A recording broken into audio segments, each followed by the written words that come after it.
Presented by Aishwarya Music Maithili। बोला बोला देवघर वाले बाबा की।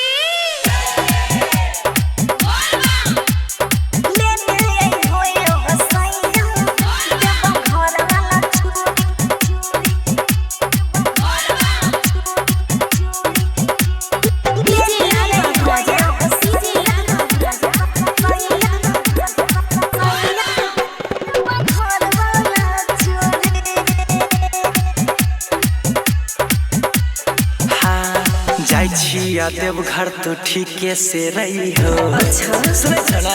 हाँ हो हाँ बिना मतलब एने ओने नहीं जाई हो।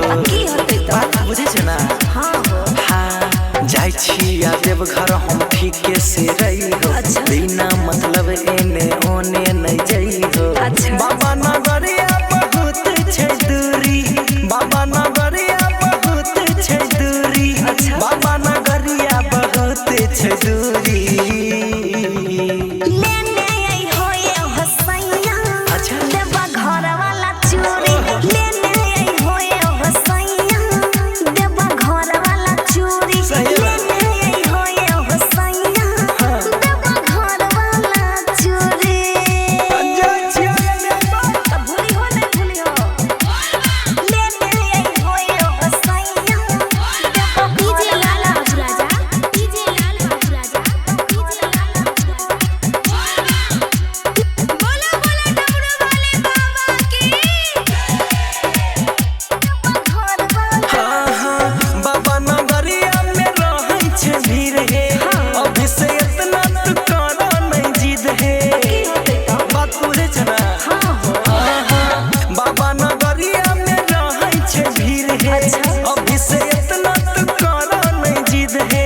केना के पार करबै कठिन डगरिया, केना पहुँचबै हम बाबा के दुआरिया। नहीं सैया इतना पहले तो डेरा अच्छा केना बोले छ।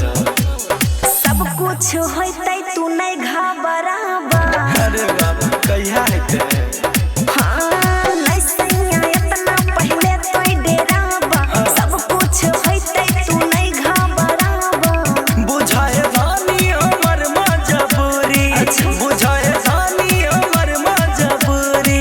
बुझाए धानी हमर मजबूरी। लेने आई हो ये हसैया। कथी? देवा घर वाला चूड़ी। लेने आई हो ये हसैया। अच्छा। देवा घर वाला चूड़ी। लेने आई हो ये हसैया। देवा घर वाला चूड़ी। अरे बाप तहार तो फरमाइशिए तन भान जाय छ। की कहिया दिमाग हमर खराब है। हाँ की? अच्छा ठीक छै जा लेने एबा। भूली हो नहीं भूली हो। लेने आई हो याद पड़ के ठीक ना। बोला बोला डमरू वाले बाबा की। घर वाला चूड़ी। लगल रहतै हमरा मनवा में आस हो। भूली हो नहीं सैया तू पान प्रसाद हो। अरे सब किछ लेने रे तू कथी ले टेंशन ले छ। टेंशन नहीं लिए तो लागल रहतै हमरा मनवा में आस हो। भूली हो नहीं सैया तू पान प्रसाद हो। किली हो सैया तू शंखा पोला। टिकली सिंदूर पायल जोरा जोरा। भोले बाबा के हमें जलवा चढ़ैबा। अच्छा। सुने छ ना। हाँ हो हाँ जे जे कहलो सब लेने हम आईबा। सब कुछ लेने बा। सच में भोले बाबा के हमें जलवा चढ़ैबा। जे जे कहलो सब लेने हम आईबा।